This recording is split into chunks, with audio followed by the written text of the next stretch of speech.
How we doing, guys? Good. Collins be able to do anything in practice today?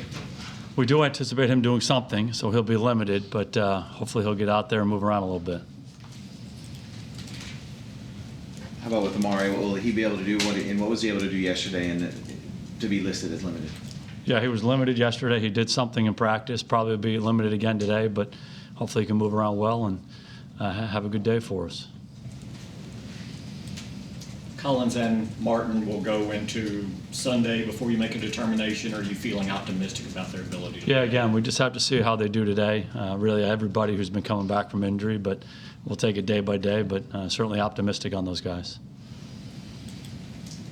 With Heath, what would his status be if he can be special teams only? Is that enough for him to have a roster spot on the 46? Was he going to be able to do everything? Again, just have to see how he does today. He's been limited the last couple of days, so we'll take a situation, into the weekend. We'll just see how he does today, and then we'll make our determinations from there.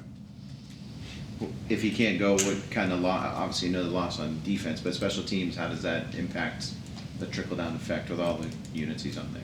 Yeah, I mean, again, you just put the next guy in, but let's get through practice today and see how it all plays out. They were saying today that Stafford won't be able to go this weekend. Have you prepared basically that week, all week, that he would not be here on Sunday? Or? Well, until it's definitive, you have to be ready for any scenario.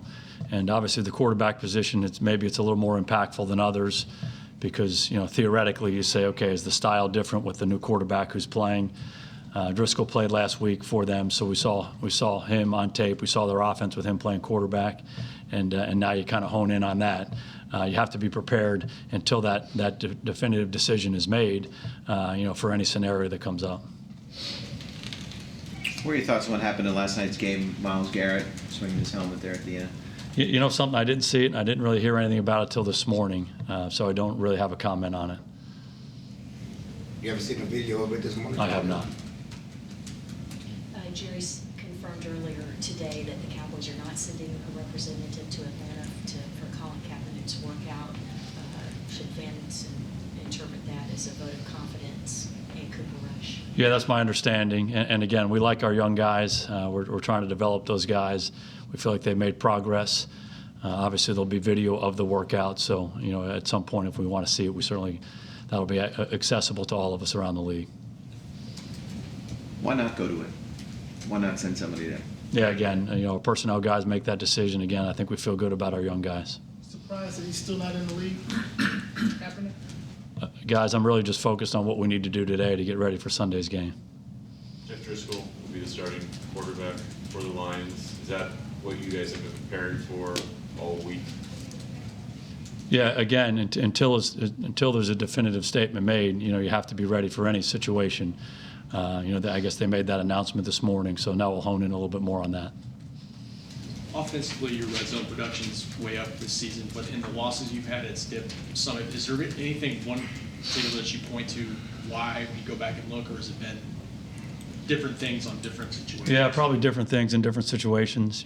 Typically, you can always point to this on this one and that on that one and whatever. I don't think there's been some overarching trend in that situation. Obviously, red zone is important, and we want to make sure we're as good as we can be in that area. Slade's one of the better corners. Your thoughts on the line secondary? What you see on? Yeah, I think they're good. He's played for a while now, and he's just a really good cover corner. He's got very good feel and instincts for covering guys both in man and zone, and the rest of the guys, they're active players. You see them make plays, again, both in the run game and the pass game. They do a lot of different things back there. They play man, they play zone. They're comfortable doing all of it. So I've got great respect for their defense and for those guys on the back end. What did Coach Pasqualoni mean to you, taking over their midway point of that season? Yeah, absolutely loved him. Just really a special guy, a dear friend, a great football coach. Was a great coach, at the college level for a number of years. Had a huge impact on so many people who came through his program, and I just feel so fortunate to have been around him.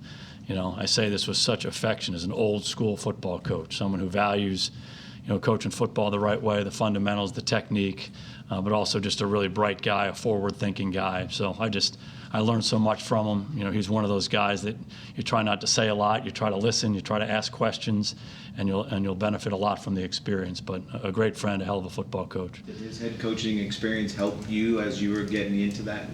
Did you ask him things to try to bounce some stuff off? Yeah, I think his head coaching experience certainly had a positive impact, but I think more than anything else, just who he is, the kind of guy he is, the kind of coach he is, what he values in life, what he values on a football team. I think all of those things were really, really important to us, in whatever role he was in when he was here, and certainly in that time of transition. So I just hold him in the highest regard. I love the guy. It was a relatively short transition period, but you can still be a very impactful individual during that. How important was he to kind of laying the groundwork to what you wanted to do and helping deliver the message you wanted? Yeah, I've known him for a long time, and he just had that impact on me and so many others throughout.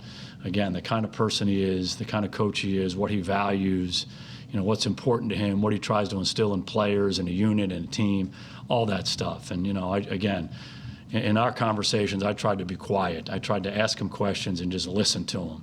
And, I continue to do that, whenever there's an occasion where we're talking about a player, talking about something in football or out of football.